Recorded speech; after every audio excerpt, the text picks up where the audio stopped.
శిలలాంటి నాకు జీవాన్ని పోసి కలలాంటి బ్రతుకు కళతోటి నింపి వలపన్న తీపి తొలిసారి చూపి ఎదలోని సెగలు అడుగంట మాపి నులివెచ్చనైనా ఓదార్పు నీవై శృతిలయలాగా జత చేరినావు.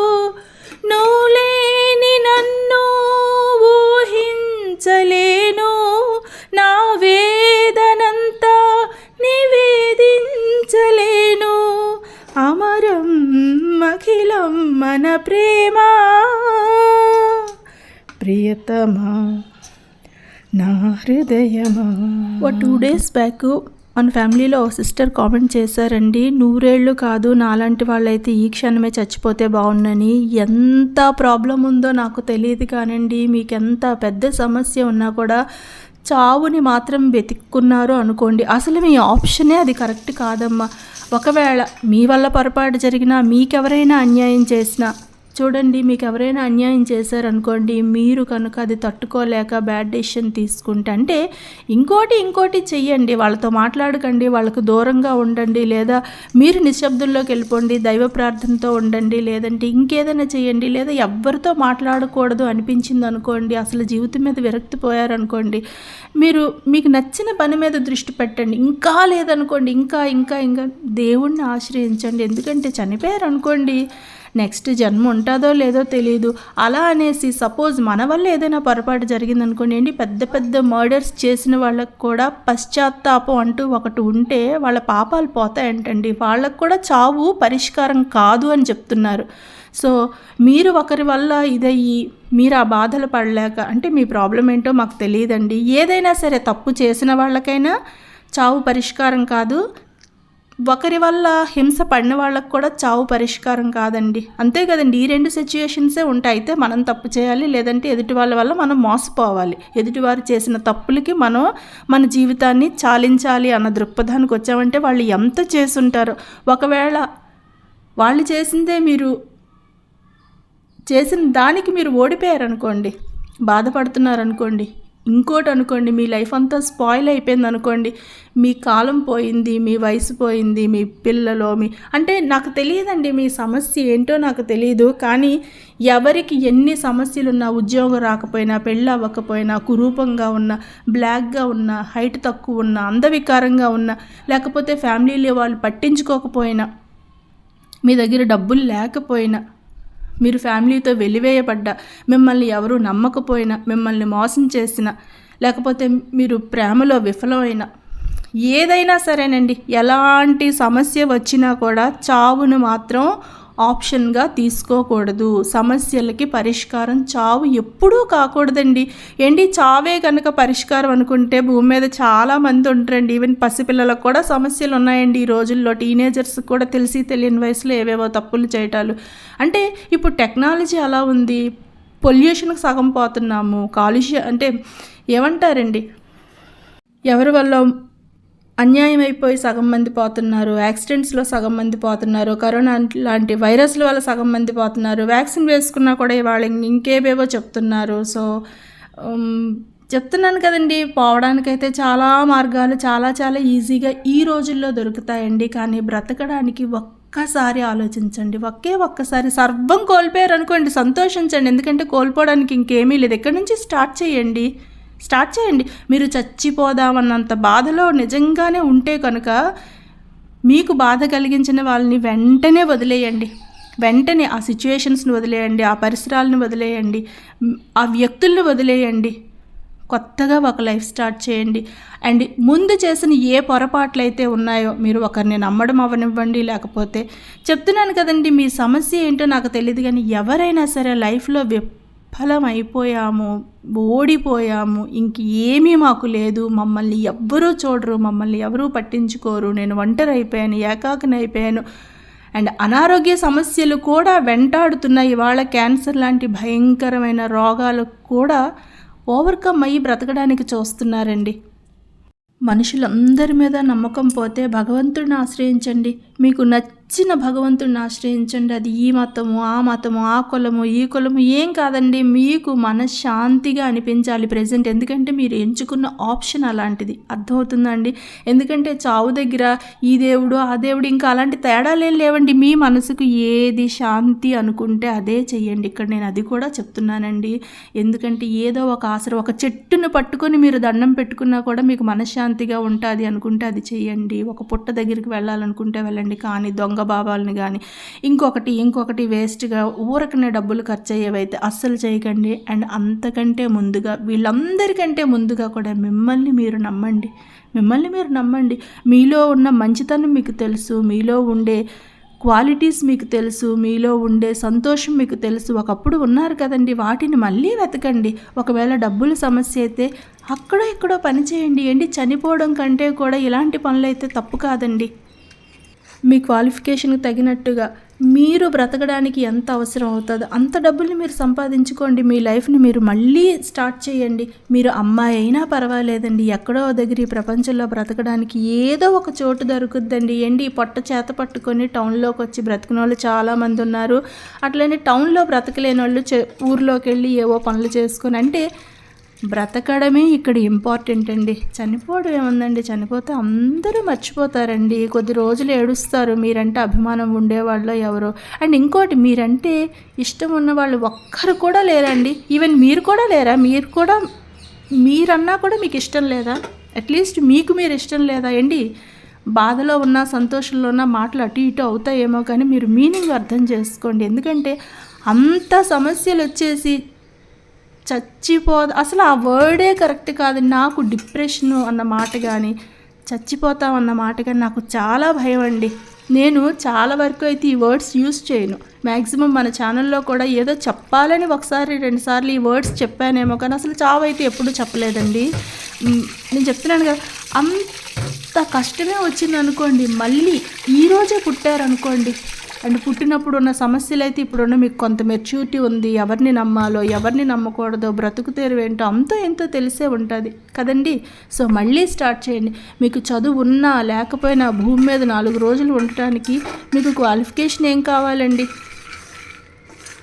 బ్రతకడానికి మార్గాల్ని వెతుక్కోవడం స్టార్ట్ చేయండి. అంతకంటే ముందుగా మీరున్న పరిస్థితుల్లోనే మీరు ఇంకొంచెం బాగా ఎలా ఉండాలో స్టార్ట్ చేయండి. అంటే ఇది మరీ అట్టడుగు స్థాయిలోకి వెళ్ళేవాళ్ళు ఇందాక నేను చెప్తున్నది అంటే ఒక సొల్యూషన్ కింద తీసుకోండి అని చెప్తున్నాను. అంతకంటే ముందుగా లైఫ్లో ఏమైనా ప్రాబ్లమ్స్ వచ్చాయనుకోండి, ఫ్యామిలీ పరంగా మన బాధ్యతలు ఏంటో తెలుసుకోవాలి, మన ఇష్టాలు ఏంటో తెలుసుకోవాలి, వాటి మీద మన రొటీన్ని ఒకటి క్రియేట్ చేసుకోవాలి. అంటే ఆల్రెడీ బ్రెయిన్లో ఏవో ప్రాబ్లమ్స్ ఉన్నాయి అనుకోండి, మన ఇంటి పనులన్నీ పక్కన పెట్టేసాం అనుకోండి, మనం చేయాల్సిన పనులన్నీ కూడా ఓ పక్కన వదిలేసాం అనుకోండి, ఉతకాల్సిన బట్టలు, తోమాల్సిన గిన్నెలు, చేయాల్సిన పనులు ఇవన్నీ వదిలేస్తే దీనికి తోడు ఇంకొంచెం యాడ్ అయిపోతాయండి. అండ్ చెయ్యాలన్న టెన్షన్ ఒక పక్క, చేయలేదన్న టెన్షన్ ఒక పక్క, చేయకపోతే లేట్ అయిపోతుందేమో అని, ఇల్లంతా చిందరవందరగా ఉందని, అవతల దీపం పెట్టలేదని, అవతల వంట అవ్వలేదని, ఇవన్నీ కూడా మనం చెయ్యక తప్పదండి. అనుకుంటాం కానీ అందరం అనుకున్న వెంటనే చనిపోలేవండి. సో ఏవైనా సరే ప్రాబ్లమ్స్ లైఫ్లోకి అంటూ వచ్చాయి అంటే మాత్రం ఖచ్చితంగా మిమ్మల్ని మీరు డెవలప్ చేసుకోవాలండి. బ్రెయిన్ మన మాట విన్నప్పుడు బాడీని మన మాట వినేలా చేసుకోవాలి. మ్యాక్సిమం కష్టపడడానికి ట్రై చేయాలి. ఎందుకంటే కూర్చొని ఉన్నారనుకోండి, ఇలానే ఆలోచిస్తూ ఉండిపోతారు. అండ్ ఇంకోటి ఏంటంటే, ఇంటి పనులకు కానీ ఇంకో పనులకు కానీ పెద్దగా బ్రెయిన్ ఏమీ యాతన పడదు కాబట్టి చెత్త ఆలోచనల వైపే ఎక్కువ వెళ్తూ ఉంటుందండి. నిన్నేం గొడవైంది, మొన్న ఏం గొడవైంది, రేపేమవుతుందో, ఇవాళ ఏంటి మన లైఫ్ ఇలా అయిపోయింది, ఎందుకంటే పెద్ద ప్రాబ్లం ముందు వచ్చేస్తుందేమో, అలా రోజు అలా అయింది, ఇప్పుడు సంతోషంగా ఉన్నా కూడా ముందు అలా జరిగిపోయింది కదా, దాని ఇంపాక్ట్ ఇంకా పడుతుందేమో, రేపు పొద్దున్న ఫ్యూచర్ ఎలా ఉంటుందో, మళ్ళీ ఇంకో సమస్య ఏమైనా వచ్చేస్తుందేమో, ఇలాంటి ఆలోచనలు చేస్తుందండి. కాబట్టి పని చేస్తున్నంతసేపు మంచి మ్యూజిక్ పెట్టుకోండి, ఇష్టమైన పాటలు వినండి, అండ్ హాబీస్ అలవర్చుకోండి. మీకు ఏది నచ్చితే అదండి. లేదు అనుకోండి, ఇల్లంతా కూడా శుభ్రంగా సర్దుకొని వచ్చేసేయండి. మీకు అర్థమవుతుందో, ఒక కబోర్డ్ లాగేసి మళ్ళీ బట్టలన్నీ నీట్గా మడత పెట్టుకోండి, షెల్ఫ్లన్నీ కూడా నీట్గా సర్దుకోండి, అక్కడ వస్తువులను అక్కడే ఆర్గనైజ్ చేసుకోండి, అండ్ అనవసరమైన వస్తువులన్నింటినీ కూడా బయటికి విసిరేయండి. ఇంత టెన్షన్లో టీవీ చూసి మనసు సంతోషంగా ఉంచుకోవాలి అని జస్ట్ ఎవరైనా చెప్పడం వల్ల, ఓదార్పునివ్వడం వల్ల సరే ఒక మంచి సినిమా చూద్దాం అనుకుని కూర్చున్నారనుకోండి, ఆల్రెడీ చిందరవందరగా ఉన్న బ్రెయిన్ టీవీ ఆన్ చేయగానే ఎదురుగా అక్కడ నిన్న వదిలేసిన కర్చీఫ్, మొన్న తీసుకొచ్చిన న్యూస్ పేపరు, ఆ టీపా మీద చిందరవందరగా ఉన్న కాఫీ కప్పులు అండ్ కిచెన్లోని వేస్టేజ్, గిన్నెలు. అలా కాదండి, ఇంకా బ్రెయిన్ అప్పుడు టీవీ మీద ఉండదు. ఇవన్నీ సర్దాలి, రాత్రికి ఇది వండాలి, తెల్లవారు లేచాక ఇల్లు ఇచ్చేయాలి, ఇవన్నీ కూడా చేయగలమో లేదో, బాబాయ్ చాలా పని ఉన్నట్టుంది, రేపు శనివారం కదా, ఇవాళ ఈ సరుకులు ఏమో తెచ్చుకోవాలి అంటే టీవీ చూద్దామని కూర్చున్నా కూడా మీ బ్రెయిన్లో ఈ చెత్త తాలూకా ప్రతి అంశము కూడా బ్రెయిన్ ఇప్పుడు ఇటు ఆలోచిస్తుందండి. అండ్ ఇంట్లో కనుక చెత్త పేరుకుపోయి ఏమంటారు చెదారమా చల్లా చెదురుగా ఉంటే మీకు అస్సలు హ్యాపీగా ఉండదండి. సో కొంచెం కష్టం అనిపించినా కూడా వర్క్ చేయడానికి ముందుకు వెళ్ళండి. ఉంటుందండి నీరసంగా, చాలా ఎక్కువ నీరసంగా ఉంటుంది. ఎందుకంటే బ్రెయిన్ శుభ్రంగా మనల్ని పీల్చి పిప్పి చేసేస్తుందండి. సో ఒక లోట నీళ్ళు తాగండి, గోరువెచ్చటి నీళ్ళు తాగండి, కాసేపు ప్రాణాయామం ఏదైనా చేయండి, ఒక్క 5 minutes దేవుడి దగ్గర కూర్చొని ఆయనకి మీరు చెప్పాలనుకున్నది చెప్పండి. అండ్ ఇంకోటండి, ఏడుపు వస్తే ఏడ్చేసేయండి, బాధ దిగే వరకు కూడా ఏడ్చేసేయండి, బాధ అంతా కూడా కన్నీళ్ళ రూపంలో బయటకు వచ్చేంత వరకు ఏడ్చేయండి. ఆ తర్వాత చక్కగా పనులు చేసుకోండి. అండ్ సాయంత్రం పూట అయితే టెర్రస్ మీదకి రండి, మంచి గాలి పీల్చండి. మీకు కనుక గార్డెన్ ఏదైనా హాబీ ఉంటే చక్కగా అది చేయండి, లేదా పుస్తకాలు ఏమైనా చదివే అలవాటు ఉంటే చక్కగా ఒక చాప వేసుకొని కొంచెం అక్కడ నీడ ఉండే దగ్గర కూర్చొని ఒక మంచి టీయో, కాఫీయో, షర్బత్తో ఏదో ఒకటి తెచ్చుకోండి. అట్లీస్ట్ ప్లెజెంట్గా ఉంటుంది, ఆక్సిజన్ అందుతుంది. ఇంకోటండి, సమ్మర్లో మీరు 10 తర్వాత సాయంత్రం 4 ముందు అంటే 10 to 4 అసలు బయటికి ఎక్కడికి వెళ్ళకండి. ఏమైనా పెళ్ళిళ్ళు, పేరెంటాలు ఏమైనా ఉంటే మాత్రం కొంచెం చల్లబొద్దున వెళ్ళండి, సన్ స్క్రీన్ రాసుకోండి, ఎక్కువ వాటర్ తాగండి, డిహైడ్రేట్ అవ్వకుండా చూసుకోండి. అండ్ స్కార్ఫ్ లాంటిది కట్టుకోండి. అండ్ మనకే కాదండి, మన మొక్కలకు కూడా అంతో ఎంతో నీడ ఉండాలి కాబట్టి వాటి జాగ్రత్త కూడా మీరు తీసుకోవాలి.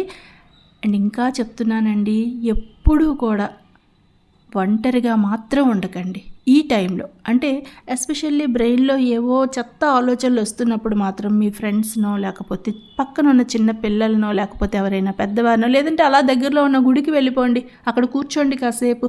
అందరూ మిమ్మల్నే చూడరు, మీ గురించి అనుకోరండి. మీకు ఒకవేళ గుడికి వెళ్ళే అలవాటు ఉంటే నేను చెప్తున్నాను, నేనైతే మ్యాక్సిమము నాకు బాగా స్ట్రెస్గా ఉండేటప్పుడు బయటికి వెళ్ళటానికంటూ నాకు తెలియదండి. సో నేను మా దేవుడి మూలలో, లేకపోతే ఇట్లా మేడ మీదకి వచ్చేసో, లేకపోతే కింద మా పూలు ఏరుకుంటూను, మొక్కలకి నీళ్ళు పోస్తూను, స్టిచ్చింగ్ ఏదైనా చేస్తూను, వంట చేస్తూను. ఏంటి ఇంకా లేదనుకోండి, ఒక మంచి ఐస్ క్రీమ్ తెప్పించుకుంటాను, లేదంటే చక్కగా ఒక మంచి టీ పెట్టుకొని తాగుతాను. నా ప్రాణంకి నేను ఏదో హ్యాపీగా ఉండేది చేస్తానండి. నేనంటే ఇష్టపడే వాళ్ళు ఎవరో ఒకరు ఉంటారు కదండి ఫ్రెండ్స్లో, వాళ్ళకైనా ఫోన్ చేసి పిలుస్తాను, సరదాగా కబుర్లు చెప్పుకుంటాము.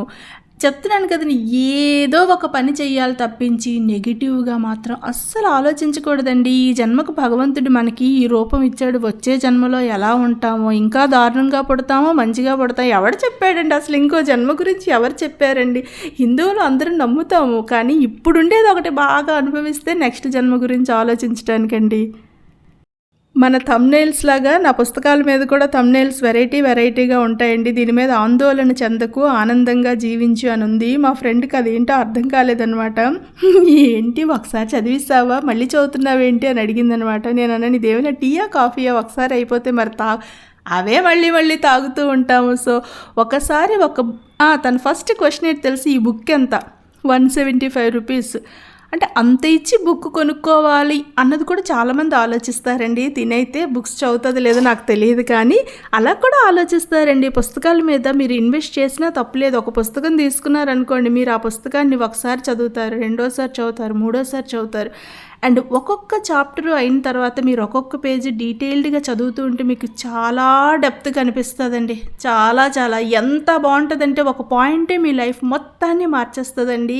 ఇందులో అలాంటి పాయింట్స్ అయితే చాలా ఉన్నాయి. నాకు నచ్చిన ఒక పాయింట్ తనకి చెప్తున్నానమాట. తను అన్నది నువ్వు ఇలాగే కదా ఫాలో అవుతావని. ఏంటి నేనైతే మాత్రం ఏదైనా సినిమా చూసినా, మంచి బుక్ చదివినా, ఏమైనా మంచి ఇన్స్పైరింగ్ పాయింట్స్ ఉన్నాయనుకోండి మోటివేషనల్వి, ఖచ్చితంగా ఫాలో అవుతానండి. అట్లీస్ట్ కొద్ది రోజులైనా ఫాలో అవుతాను, దాని హ్యాపీనెస్ని రుచి చూస్తాను. ఆ తర్వాత మర్చిపోయాను అనుకోండి, మళ్ళీ ఎప్పుడైనా ఉండేటప్పుడు మళ్ళీ సేమ్ పాయింట్కి వస్తానండి. తప్పదు, మనుషులం కదండి, అటు ఇటు అవుతూ ఉంటాము. Thank you for watching.